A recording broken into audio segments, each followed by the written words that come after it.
अस्सलाम वालेकुम everyone, welcome to my channel love spells Zafar lovers. तो कैसे हैं आप सब? होप आप सभी अच्छे होंगे। मैं भी ठीक हूँ अभी तक तो कह ही सकते हैं। तो बिना वक्त ज़ाही किए हम शुरू करना चाहेंगे कहानी इश्क दा रंग सफ़ेद पार्ट 50 सीधा स्टोरी से शुरू करते हैं। अब इतनी ज़ोरदार से उसको नींद से जगाए जाएंगे, उसकी ख्वाब को तोड़ दिए जाएंगे, ये शायद आरुषि ने भी नहीं सोची। बेचारी तो मस्त सपना देख रही थी, पूरी खो चुकी थी वो ख्वाब में। लेकिन उसी ख्वाब को अधूरा करके इतनी बेरहमी से तोड़ दिए जाएंगे, ये तो शायद आरुषि ने भी नहीं सोची थी।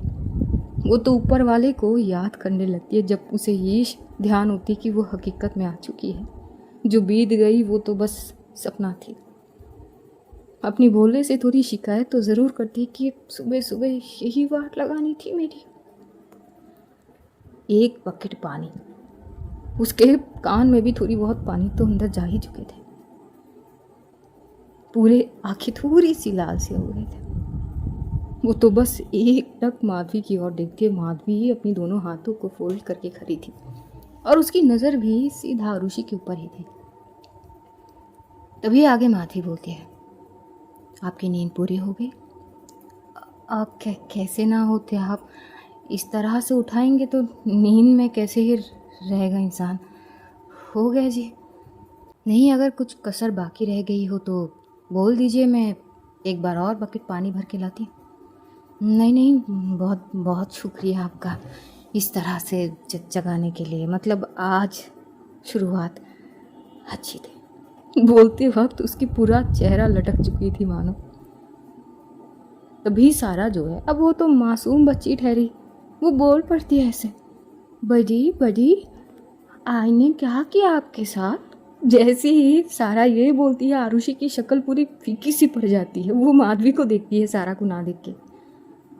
वो बोलती है, बच्चा आपकी आई भला मेरे साथ क्या करेंगे?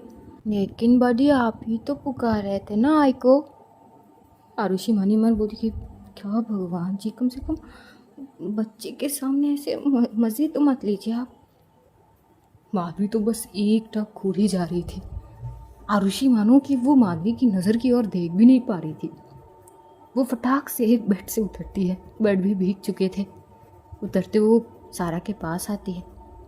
अब बोलती कि एक्चुअली वो बच्चा क्या हुआ ना, वो ना मैं सपना देख रही थी। ये सुनते ही माधवी और घूरने लगती है और वो बस इतना बोलती है कि आरुषि जी, सोच समझ कर बोला कीजिए। हाँ, वो मैं सपना ही देख रही थी, कुछ गलत थोड़ी ना थे। सपना देख रही थी। वो मुझे कुछ चाहिए थे, वो आप नहीं दे रहे थे तो बस। माधवी तो खड़ी ही थी। अब माधवी तो जानती है क्योंकि आरुषि बड़बड़ा रही थी। वो तो बस सारा को समझा रही थी। तभी जैसे तैसे वो सारा को बोलकर वो बोलती कि मैं भीग गई, मैं फ्रेश होकर आती हूँ। वो जैसे ही जाने वाली थी तभी माधवी बोलती कि पर और इसका क्या करेंगे आप? क्या? ये पूरी बेड भीगी हुई है। हाँ, वो भीगी हुई है। हाँ, भीगी तो हुई है। हाँ, मैं भी वही बोल रही हूँ। हाँ, तो मैं क्या करूँ? आप ही को करनी है। ये सब उठाइए और जाके बाहर सुखाने के लिए लेके आइए। मैं? हाँ, सपना तो आप ही देख रहे थे। और यही बोलते हुए माधवी वहाँ से जाने लगती है। पीछे पीछे सारा भी भागती है। इधर आरुषि बेड की इधर देखती है। हाँ, एक पूरी बेड भीगी हुई थी। वो ऊपर की ओर देखते और बोलती कि क्या भगवान, क्या नसीब दिया ना, चुन के लिए हो क्या मुझे आप? हाँ, कि तुझे ही देखूंगी और किसी को देखूंगी नहीं। वाह, हकीकत तो छोड़ो, इंसान तो ख्वाब भी ना देख पाए अच्छे से। और मैं कहाँ कुछ कर रही थी? जो कर रही थी वही कर रही थी और उसका जुर्माना मैं भरूं? क्यों भगवान, क्यों? तभी पीछे से आवाज़ आती है, सपने से बेहतर होगी हकीकत में जी आओ, जल्दी कीजिए। आरुषि फटाक के पीछे पलट के देख के माधवी वहाँ पे घूर के देख रही थी। आरुषि बोलती कि आप गई नहीं? जा रही थी, फिर कान में कुछ आई तो शायद मुझे लगी कि अभी भी आप सपने में हो, जगा दूँ एक बार फिर। नहीं, इतनी अच्छी से जगाई आपकी, शायद फिर कभी मैं सपने में ना जा पाऊँ। माधवी और कुछ बोलती नहीं, वो चली जाती है। आरुषि वो सारे बेडशीट वगैरह जो पिलोस थे वो सारी चीज़ एक एक करके लेके आप टेरेस के साइड पे वहाँ पे पहले तो कुछ क्लीन वगैरह करके और सारी चीज़ अब सुखाने के लिए रखकर वो वापस आ जाती है और अब जाती है सीधा वॉशरूम, अच्छे से फ्रेश वगैरह होती है। और उसी दौरान उसे ये सीन भी याद आते कि कितनी बेरहमी से माधवी ने उसे उठाए थे। वो खुद ही सोचने लगती है, गलती वैसे मेरी तो थी नहीं, मैंने थोड़ी ना इनको कहे थी कि आइए मेरे सपने में, खुद ही आई और खुद ही करने लगी। मैं तो कुछ करी भी नहीं, मैं तो इतनी शरीफ थी, मैं तो बोल रही थी कि मेरे हाथ छोड़ दीजिए, आप क्या कर रहे हैं, और फिर भी ये जुल्म मेरे साथ। भगवान आप नहीं देख रहे हो क्या ये सब, कैसे कैसे लोग हैं, कुछ किया नहीं पर भरपाई पूरी कर रही हूँ मैं। और उसके बाद वो निकलती है, बालों को अच्छे से पोंछ लेती है। भाई उसके बाद जो उसे छींक आना स्टार्ट कर देना, क्योंकि जिस तरह से माधवी ने बकेट से पानी फेंक के मारी थी ना, बंदी को जुकाम तो लग ही चुकी थी। ऐसे वो छींकना स्टार्ट कर देती है, सर को झुकाए हुए आती है दूसरे कमरे में जहाँ पर खाना परोसे गए थे सुबह की नाश्ता।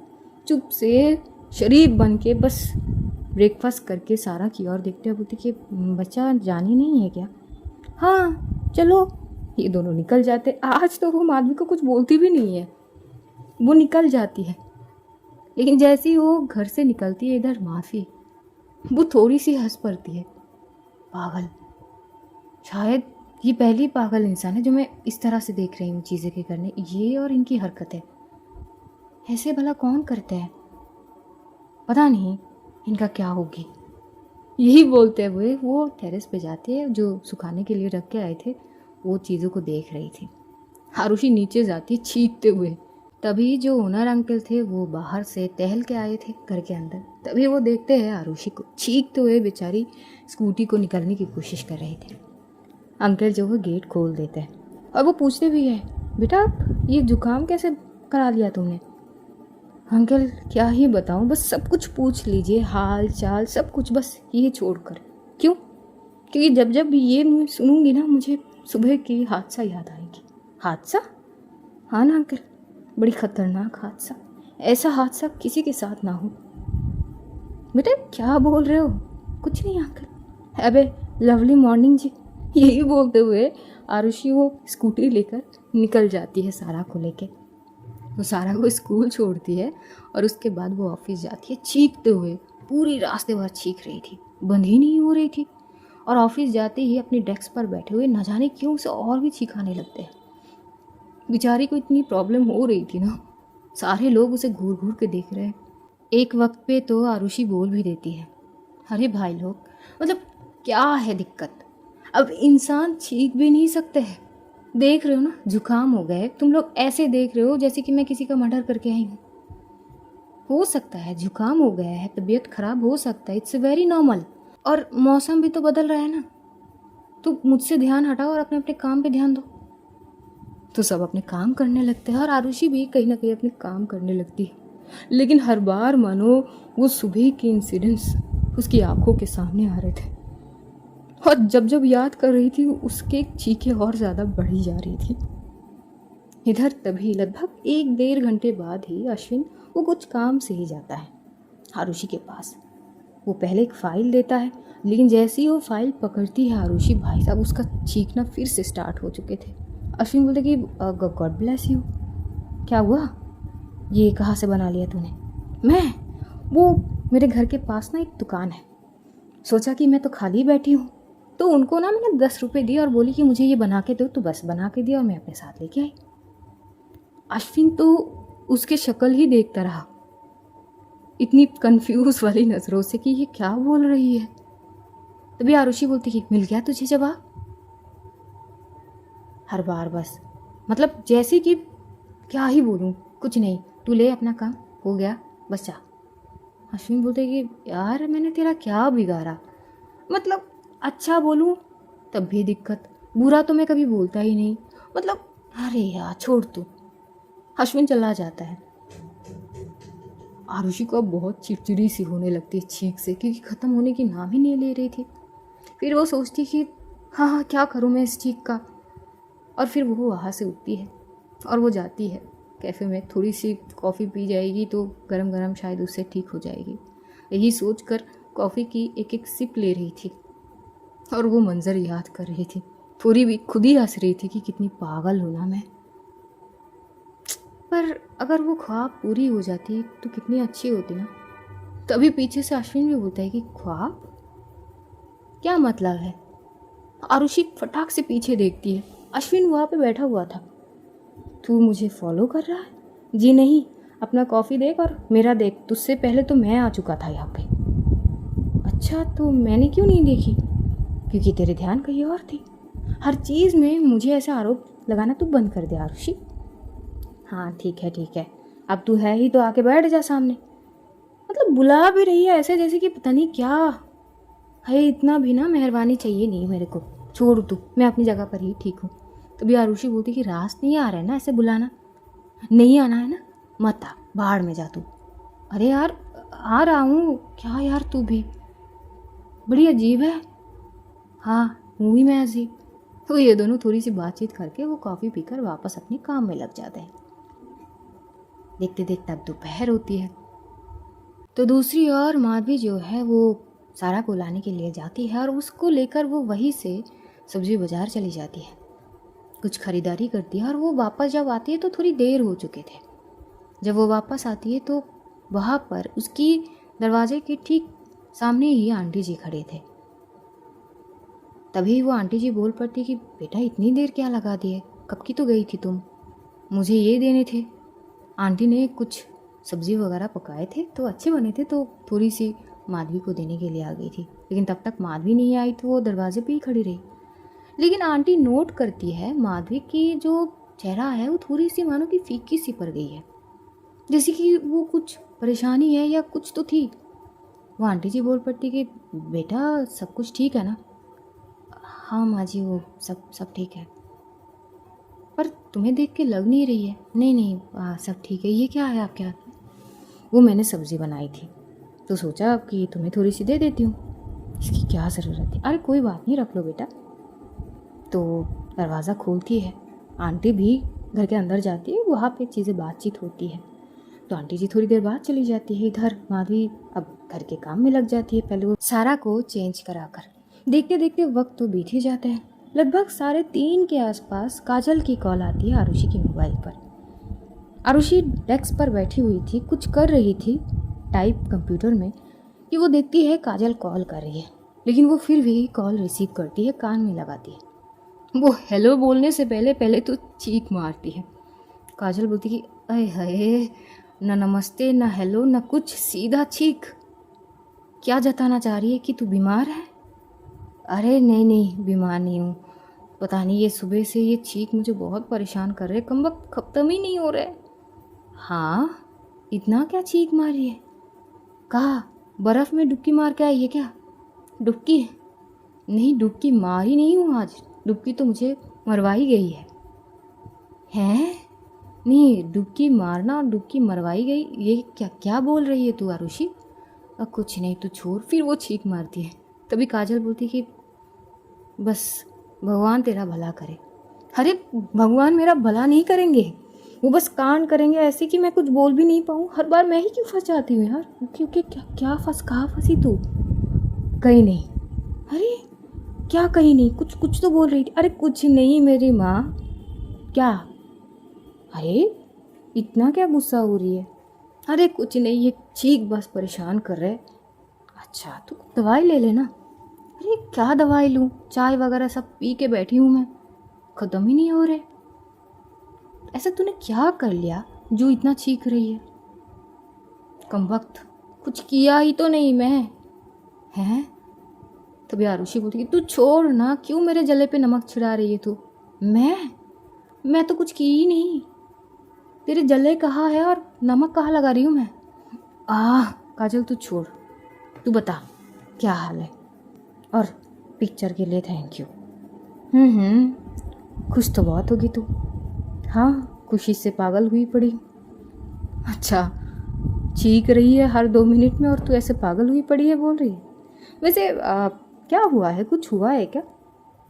आरुषि थोड़ी चुप सी हो जाती है कि कहीं इसको कुछ बताई तो नहीं माधवी जी ने। वो बोलने लगती है कि क्या क्या हुई का क्या मतलब है? क्या हुई है पूछ रही हूँ मैं। क्या हुई? मुझे क्या पता क्या हुई? तुझे नहीं पता होगी तो किसको पता होगी? घर पे तू और वहनी ही रहती है ना, तो अगर कुछ होते हैं तो तुझसे ही पूछूंगी ना मैं। आरुषि थोड़ी पॉज तो हो ही जाती है कि क्या ही हो गई, कहीं सपने की चीज़ें तो नहीं। तभी काजल आगे से बोल पड़ती है, अरे मुंह तो खोल, कुछ हुई है क्या? कुछ ऐसी जिससे वहनी परेशान है? आरुषि को लगती है कि कहीं माधवी को सच में बुरी तो नहीं लगी ये चीज़ें। वो थोड़ी सी शॉक थी, वो खुद से पहले श्योर होना चाहती थी कि मैंने कुछ गलती करी क्या, उससे वो नाराज़ है क्या। लेकिन काजल को इस बारे में कैसे, तो वो पूछती कि पर क्यों, तू ऐसा क्यों पूछ रही है? जवाब से पहले ना तू हमेशा सवाल ही देती है मुझे। अरे मैं थोड़ी देर पहले वैनी को कॉल करी थी तो वो मुझसे बात नहीं करी। पता नहीं, उनके आवाज़ में मुझे लग रही थी कि वो थोड़ी सी परेशान है। मैं पूछी भी थी पर जवाब नहीं दी, बोली कि बस काम है, काम कर रही हूँ, बाद में बात करूँगी ताई। पता नहीं, ऐसा तो कभी नहीं होती, हर वक्त तो वो काम करते वक्त भी मुझसे बात कर लेती है, इतना बिजी नहीं होती कि मुझसे बात नहीं कर पाएंगी। आरुषि मन ही मन सोचने लगी कि कहीं उसके वजह से, तो चुप सी हो जाती है फिर से। काजल बोलती कि कुछ बोल ना, तूने फिर से कोई हरकतें करी है क्या? यार वो मैं, यार हरकतें तो करी हूँ पर मैं नहीं करी यार, उन्होंने करी है। क्या मतलब? और वो भी तो सपने में हुई थी, हकीकत में थोड़ी हुई थी। हकीकत में सपना तूने नहीं किया वही, ये तू मुझे क्यों कंफ्यूज कर रही है?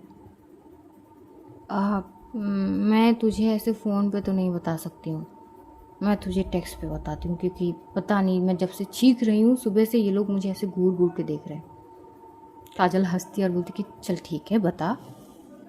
तो वो कॉल पे रहती है और टेक्स्ट करती है। भाई साहब वो टेक्स्ट देख के जो काजल हंस पड़ती है ना, वो लगभग 2 मिनट तक हंसती है।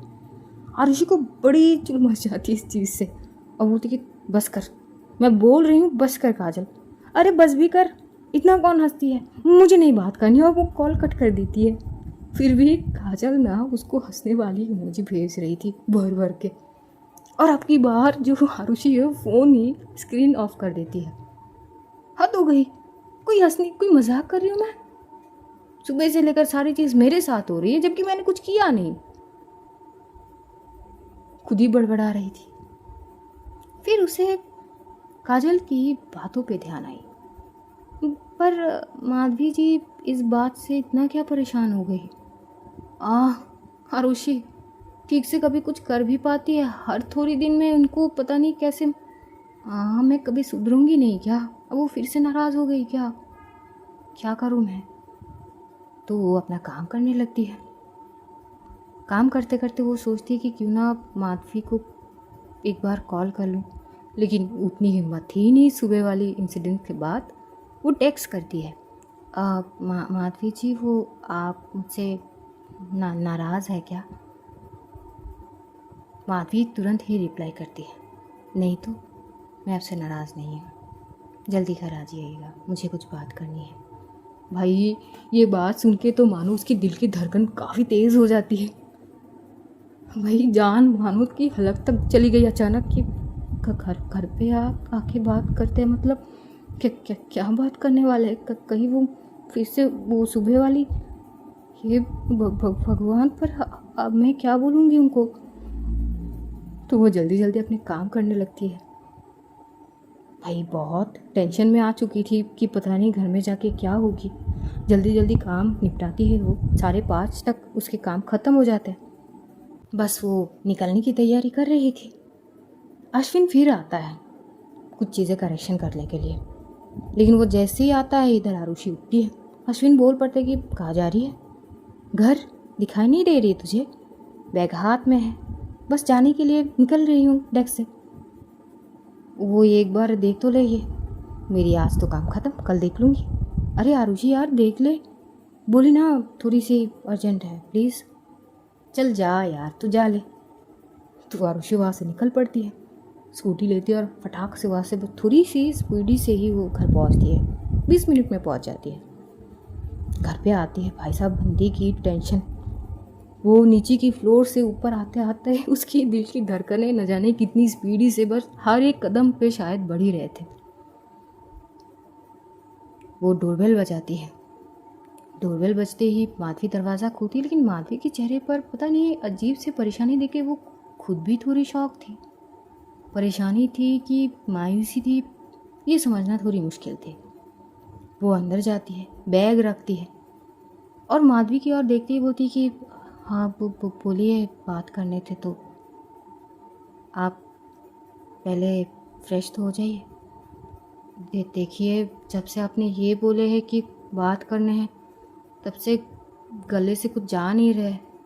पता नहीं अजीब से लग रहा है, थोड़ी घबराहट सी हो रही है कि पता नहीं क्या बोलने वाली है आप। तो पहले मैं सुन लेती हूँ और उसके बाद मुझे जो करनी है वो मैं कर लूँगी। बैठ जाइए। हाँ बैठ जाइए। आरुषि फटाक से बैठती है। माधवी भी उसके थोड़ी सी दूरी बना के ही उससे बैठ जाती है। आरुषि समझ ही नहीं पा रही थी कि आखिर माधवी क्या बोलने वाली थी। तभी आगे माधवी बोलने लगती है, वो मैं सारा को जब लेने गई थी, हाँ तो मैं बाज़ार गई थी कुछ सब्ज़ी लाने के लिए। ठीक है, फिर तो मैं हमेशा एक ही साइड से वहाँ पे ख़रीदारी करती हूँ, आप भी जानती हैं। हाँ ऐसे आप आहिस्ता आहिस्ता चीज़ें कतरा कतरा में मत बोलिए, मेरी घबराहट बढ़ रही है। प्लीज़ कुछ सीरियस बात है क्या? आरुषि जी, अगर आप ऐसे कहेंगे तो मैं कैसे बोलूँगी आपको। अच्छा ठीक है मैं, आप बोलिए। भाई आगे जो माधवी बोलना स्टार्ट करती है, कुछ देर तक तो आरुषि सुनती है, लेकिन सुनते सुनते आरुषि की एक्सप्रेशन चेंज हो रही थी फेस की। मुट्ठी को कंच लेती है एक वक्त। तो एक्चुअली हुई क्या थी, जब माधवी सारा को लेकर गई थी बाज़ार में, तो वैसे तो वो कल से ही अब सफ़ेद नहीं पहनती है। वैसे वो बहुत प्यारी लगती है, सफ़ेद को छोड़ के जो भी, क्योंकि सब लोग उसमें देख के एक होता है ना, लेकिन थोड़ी सी डिफरेंट हो तो अच्छे लगते हैं, बिल्कुल वैसे तो काफ़ी प्यारी लग रही थी। अब वो वैसे ही गई थी सारा को लेकर, वो सब्जियां खरीद रही थी। वहाँ पर कोई थे, सब्ज़ी वाला शायद, जो सब्ज़ी तो दे रहा था पैक करते हुए, लेकिन उस दौरान वो माधवी की हाथ पकड़ कर ये बोलता है कि वैसे भाभी जी, अगर आपको कोई भी परेशानी है तो आप मुझे बता सकते हैं, मैं देख सकता हूँ आपकी परेशानी। आप गंदे लोग और गंदे हरकतें, ये तो आम बात है, ये सब कुछ होते रहते हैं कहीं ना कहीं। माधवी को वो चीज़ बहुत बुरी लगती है।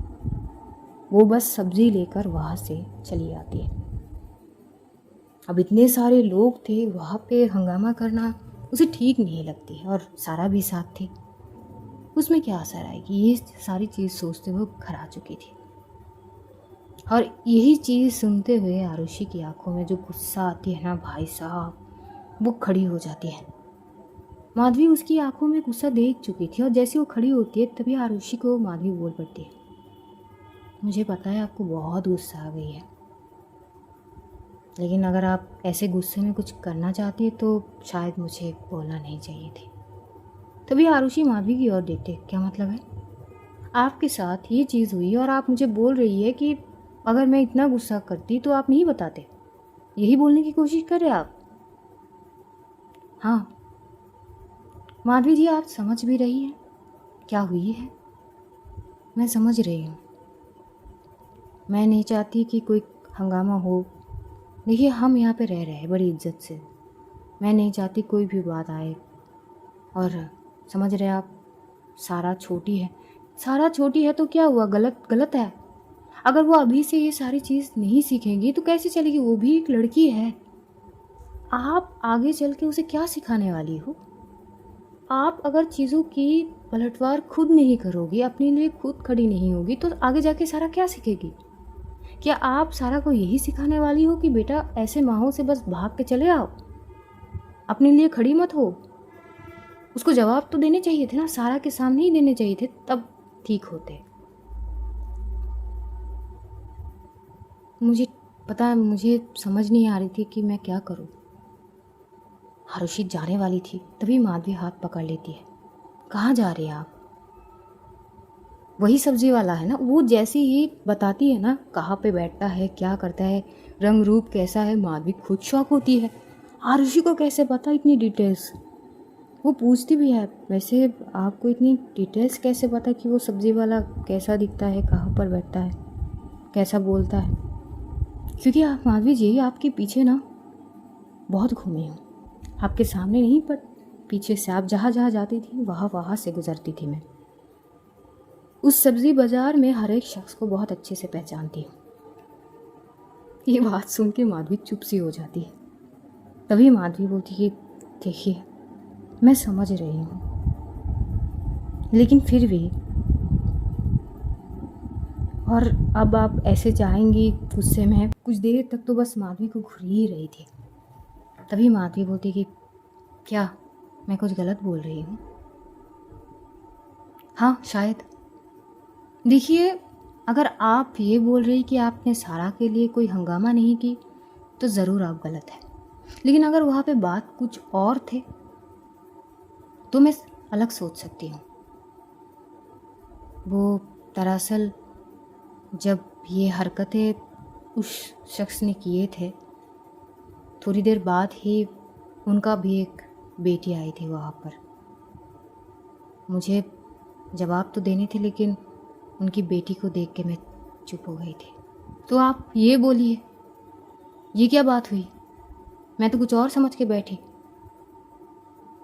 आप भी ना माधवी जी। आरुषि थोड़ी देर के लिए शांत रह जाती है। माधवी खड़ी थी। तभी माधवी बोलती कि क्या कल आप फिर से बाजार जाइएगा? क्यों क्यों? क्या? वो बाद में बता दूंगी मैं बोल दूंगी आपको कब जानी है, ठीक है? इतना तो कर ही सकते हैं ना आप। देखिए, सबक ना सिखानी पड़ती है। जो आपके साथ हुआ है ऐसा तो नहीं है कि वो किसी और के साथ नहीं होगी। अगर उसका जवाब उसे दे दिया जाए तो हो सकता है कि वो सुधर जाएगा और वो चीज़ें किसी और के साथ नहीं होंगे। हो सकता है ना? माधवी जी, बढ़ावा ना अच्छे कामों के लिए दिए जाते हैं, गलत कामों के लिए नहीं। और गलत कामों के लिए अगर बढ़ावा देंगे ना तो आगे और भी ज़्यादा करेगा। वो सोचेगा कि आप कमज़ोर हो, आप कुछ नहीं बोल रहे हो, और कमज़ोर समझ के वो चीज़ आपके साथ रोज़ाना होगा, हर दफ़ा। आज शायद आप कुछ बोले नहीं, कल भी कुछ नहीं बोलेंगे। देखते देखते ना वो चीज़ आपको ही तकलीफ़ होगी ज़्यादा। बोल भी नहीं पाएंगे, सह भी नहीं पाएंगे, और जब थोड़ा वक्त बीत जाएगा ना तब जाके आपको फ्रस्ट्रेशन होगी और फिर जाके आप लड़ोगी। लेकिन उस वक्त सब यही बोलेंगे कि जब पहली बार हुए थे तब जवाब क्यों नहीं दिए, तब सबक क्यों नहीं सिखाए गए। उस पर आप ही पर सवाल उठेंगे। माधवी चुप खड़ी थी।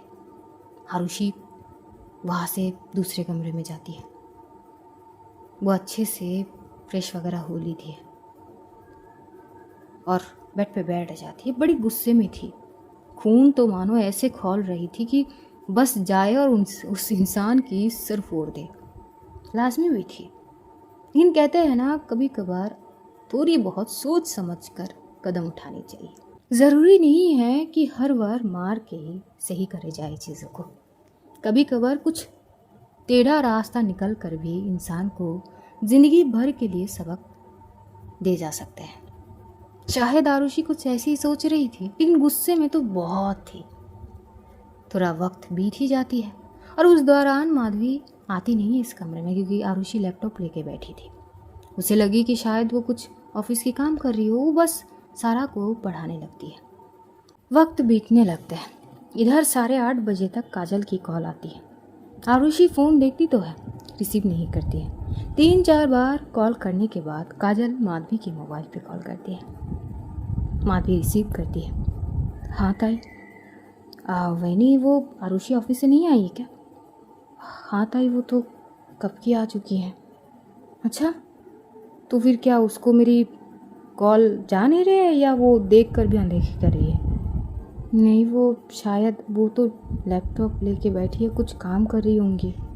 अच्छा, थोड़ी सी कष्ट करिए और ये फ़ोन जाके उसके दीजिए। हाँ, माधवी वही करती है।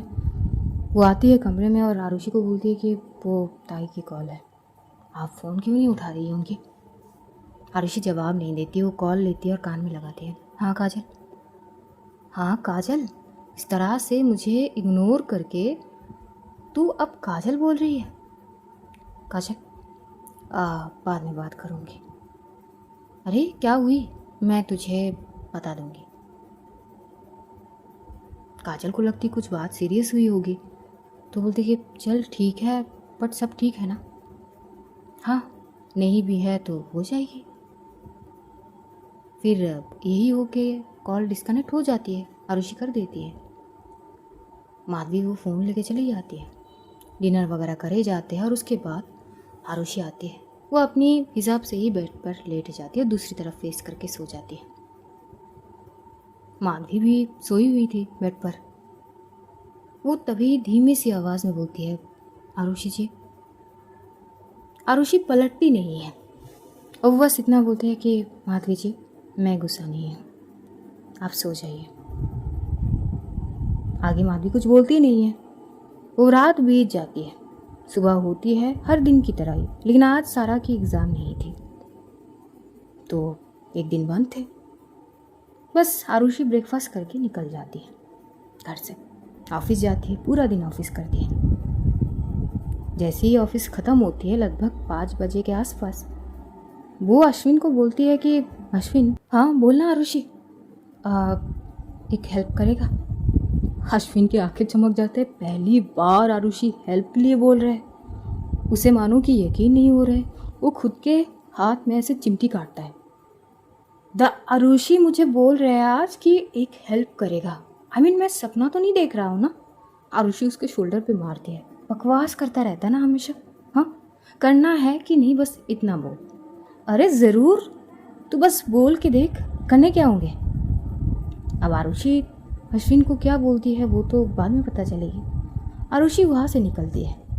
उससे पहले, वो निकलने से पहले ही माधवी को बता चुकी थी कि वो थोड़ी सब्जी लेने के लिए उसी दुकान पे जाए। माधवी भी निकल पड़ती है, लेकिन सारा को लेके नहीं जाती है, सारा को छोड़ के जाती है वो आंटी के पास। बाज़ार पहुँचती है।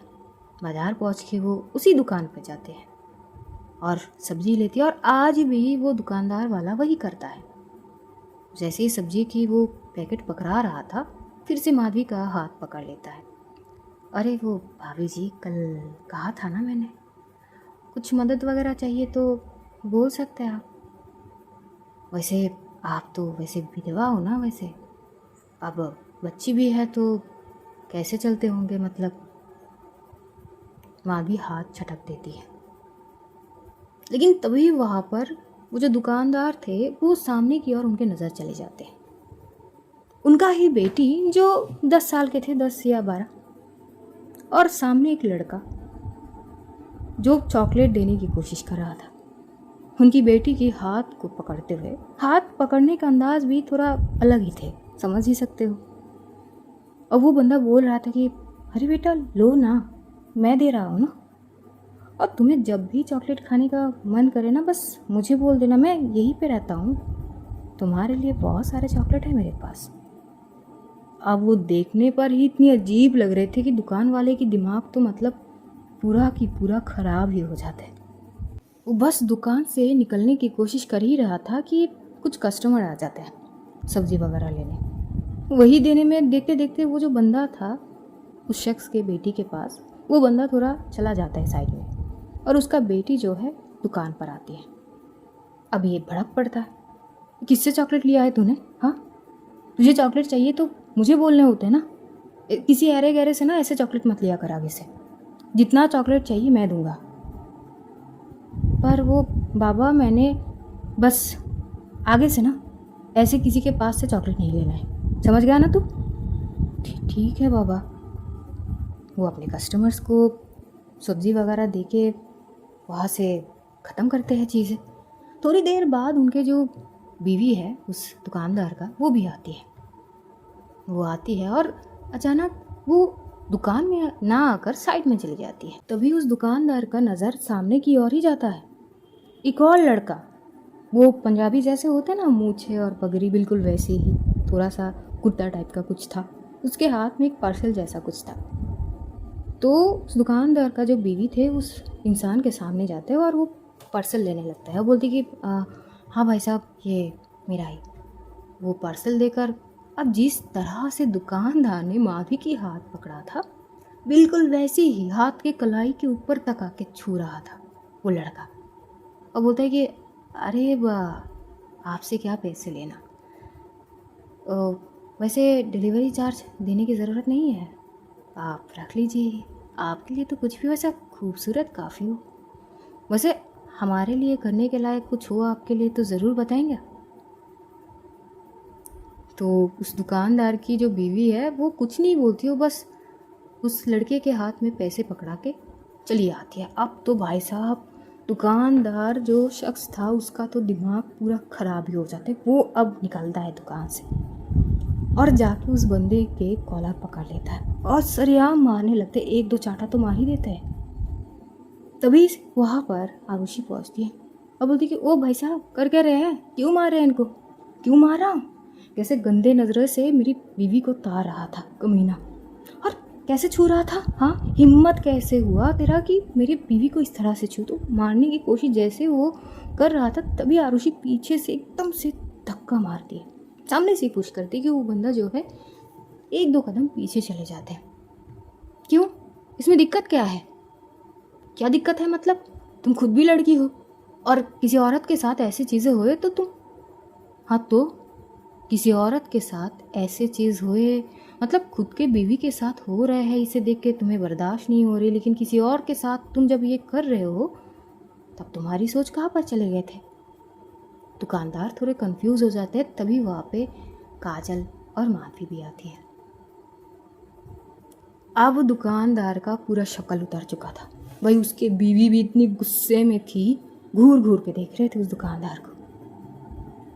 तभी आरुषि बोलती है, क्यों, खुद के बच्चे पर जैसे ऐसे हरकतें हो रहे थे, तुम्हारी आंखों में खून सवार हो गए, हाँ, और किसी और के साथ ये गंदी हरकतें करते वक्त तुम्हें शर्म नहीं आती।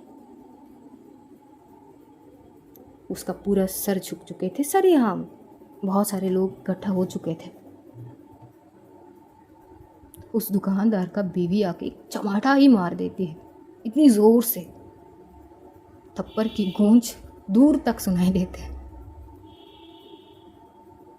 तभी वो दुकानदार एकदम से हाथ जोड़ लेता है, वही माधवी के सामने आके पैर बस पकड़ने ही वाले थे, तभी माधवी पीछे हो जाता है। आरुषि बोल पड़ती है, बेटा आगे से ना ये सारे हरकतें करने से पहले खुद के बारे में सोच लेना, तुम्हारी बेटी है, तुम्हारी भी बीवी है, क्या पता तुमने जो हरकतें करे हैं कोई और तुम्हारे बीवी और बच्चे के साथ आके वही हरकतें करे, तो वो समय आने से पहले ना सुधर जाओ। तो दुकानदार सबके सामने माफ़ी मांग लेता है कि आइंदा ऐसा गलती कभी नहीं होंगे। आरुषि बोलती कि होने भी नहीं चाहिए, खून तो ऐसे खोले थे कि मैं ही मार ही ना देती, याद रखना।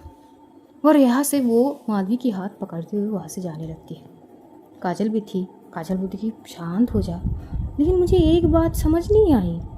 क्या, वो लड़का जो उस लड़की को चॉकलेट दे रही थी और वो लड़का जो उस दुकानदार के बीवी को पार्सल दे रहा था, वो दोनों कौन है? वो दो कहा, वो एक थे। एक थे, पर था कौन? और तभी साइड में से अश्विन आता है। बेचारे के लाल गाल हो चुके थे, दो गाल पे ऐसे थप्पड़ पड़े थे उसको, और वो आके सीधा आरुषि के सामने खड़ा हो जाता है अपनी दोनों गाल पे हाथ रखते हुए। आरुषि रू जाती है और वो बोलती कि क्या है, क्या है?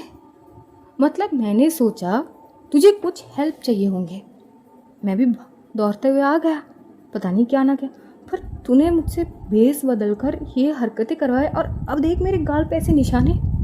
आरुषि, मदद के लिए ये सिला मिला मुझे?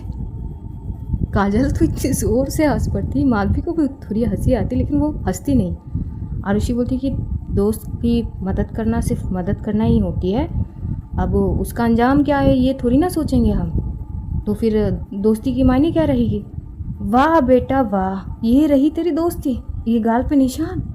आज के बाद ना मैं 100 बार सोचूंगा आरुषि तेरा मदद करने के लिए। तभी आरुषि बोलती कि तूने कुछ अच्छा काम किया है और तू बेवकूफ़ है क्या। वो बंदा आके तुझे मारने लगा, तू मार खा गया, गलती मेरी थी तेरी है, तू खुद को मारने क्यों दिया, तुझे देने थे ना मुक्का 1-2। अरे पर कुछ कुछ समझने से पहले ही आके मारने लगे। हाँ तो तेरी गलती है ना। फोकस, हर चीज़ में ना फोकस होने चाहिए। काजल बोलती कि क्या बात है आरुषि, तेरे लिए तो मतलब हाय हाय हाय हाय, ऐसे दोस्त कहाँ मिलती है जो ऐसे दोस्त के हालत ऐसे करते हैं। आरुषि भी बोलती कि हाँ तो क्या करती, क्या करती, पुलिस में पकड़ा देती या खुद मारती, क्या पता उसके बाद चीज़ें और ख़राब होते। हमें भी यहाँ पर आके रोज़ाना सब्ज़ी वगैरह ही खरीदने हैं। मैं नहीं चाहती हूँ कि बाद में माधवी के साथ माधवी जी के साथ कुछ चीज़ें हो। माधवी तो बस चुप ही थी। दिन ब दिन आरुषि के लिए उसके दिल पे रिस्पेक्ट बस बढ़ ही जा रही थी। उसके बाद ये लोग घर जाते हैं, यहाँ तक वो आंटी अंकल के पास तक खबर पहुँच चुके थे कि आज बाज़ार में क्या हुआ, क्योंकि आस पास ही है ना। तो वो लोग तो बहुत खुश थे और बहुत हंस भी रहे थे। अश्विन तो बेचारा वो घर भी नहीं आया, वो चला गया था क्योंकि कुछ काम था। वो बस इतना बोलता रहा कि यार ये शक्ल लेके मैं जाऊँगा कहाँ, कोई ना मेकअप कर ले थोड़ा बहुत। काजल जब ये बोलती है तो अश्विन बस चला जाता है।